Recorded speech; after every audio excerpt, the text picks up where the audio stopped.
Everybody, welcome to the GMAC Show. I'm your host, GMAC, and we are going to continue Halloween Horror Month for October. This is for October 14th, and the movie we're going to talk about is the Texas Chainsaw Massacre. Get ready for blood and gore and guts.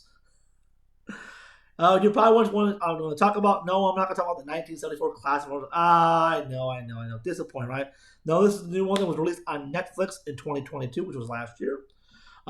It stars a group of four young friends named Melanie, Dante, Lily, and Ruth, who decide to invest in this small little town in Texas called Harlow because they want to rebuild the town and kind of turn it into this utopia, but they need investors in order to do it.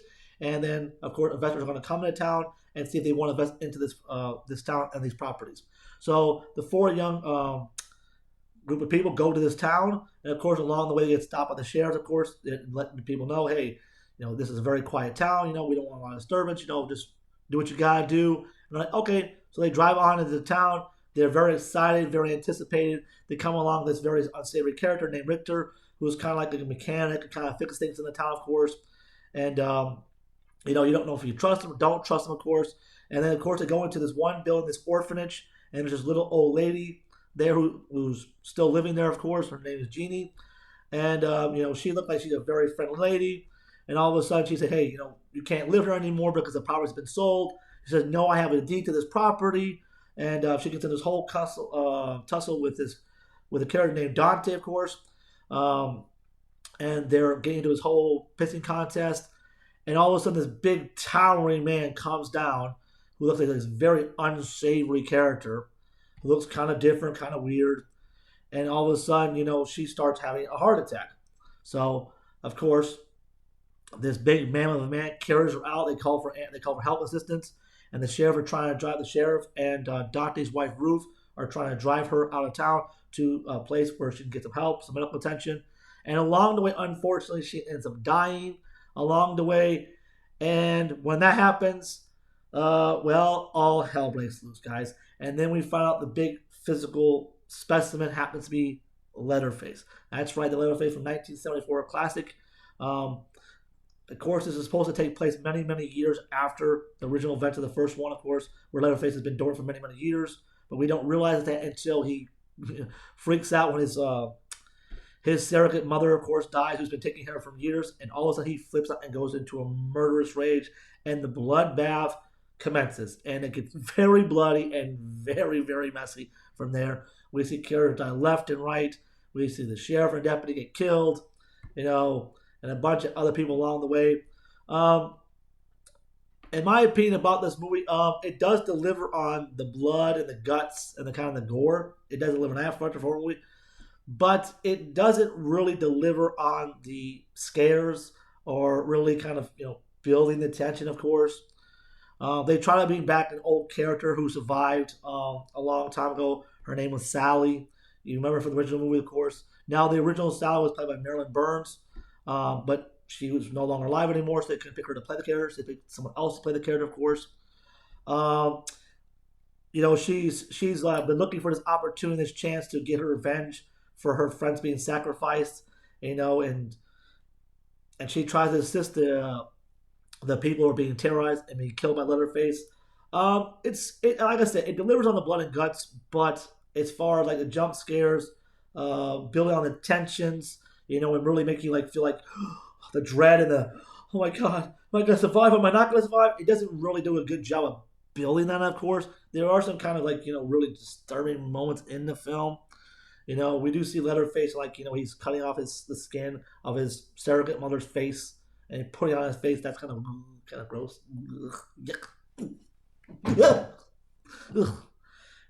But there's a lot of parts in this movie I'm saying to myself, good lord. We see when he's cutting his face off, from his surrogate mother. We see the one character, Ruth, who's married to Dante. She's like, oh, I'm injured. And I'm looking at myself, you're not injured. There's no blood coming out of you, no guts coming out of you. It's like, yeah, because she picks up the radio, signal for help, tries to be really quiet. It's like, I'm injured and I need help. First of all, she wasn't injured at all. She had a bump on her head, but there was no wounds, no puncture, nothing like that stuff. And while he's in the back, cutting his mother's face off and stuff and shit, She could have ran. Okay, you're out in the middle of nowhere. Okay, I understand she wanted to call for help. I get it, but you had a perfect opportunity to run. It's just you and him. Okay, first of all, you run and then you go call for help. Okay, you don't call for help and stuff, and then say, "Oh, now I'm gonna run." Okay, it's too late. You're done. Really? Come on. And there's a lot of other scenes in the movie too, of course. Like there's a scene where Leatherface gets on the bus and all the people who were investing in the town are all on the bus partying, of course. And they accidentally let the bus open by accident. Like, oh, geez, like someone close that goddamn bus. Seriously, close the damn bus. What are you guys doing? Right? And what they do the same thing in the Leprechaun movie that I talked about earlier this month. Leprechaun Origins. Sorry, Leprechaun Returns. Sorry, my bad. And people are busting out their cell and like, oh look, it's Leatherface. How cool. Let's take a selfie. Let's take a picture of him. Yay. Like, dude, seriously? What are you people thinking? Who comes up with that shit? I mean, people, look at this man. Does he look like he wants you take a selfie with him and take a fucking picture with him? No! He's got a freaking chainsaw in hand. Think about it. Mind-blowing. Come on, people. Seriously. Who wrote that goddamn one? I'm like, oh my God. See, this is my problem with some of the new horror movies days. They add stupid shit like that. I mean, come on, people.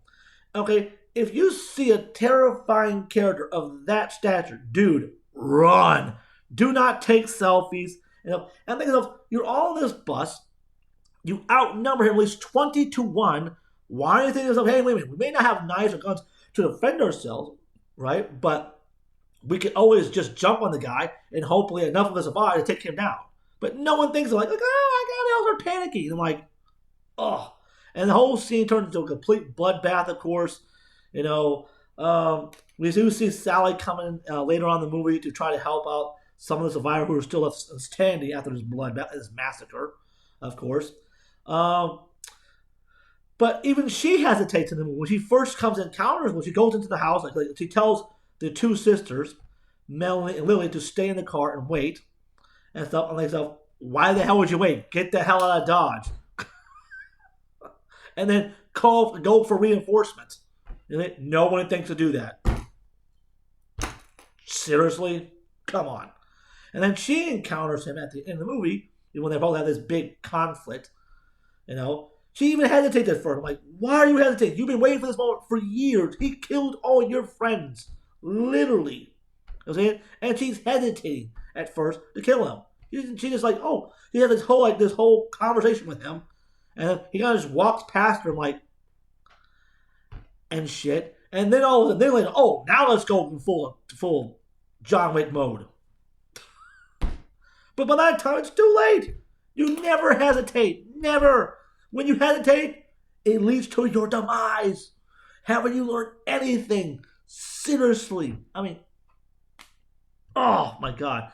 This movie disturbed me in so many ways and stuff. I think it's stuff. And when you're dealing with a guy of this magnitude, right? Why does no one ever think, hey, to make sure he's not still standing, how about we just, get rid of the head, take the head off. Did anybody not learn anything from a movie like, remember how HBO, when she's like, Jamie Curtis coming with Michael Myers, it's like, hey, if I want this shit to end, chop off the head.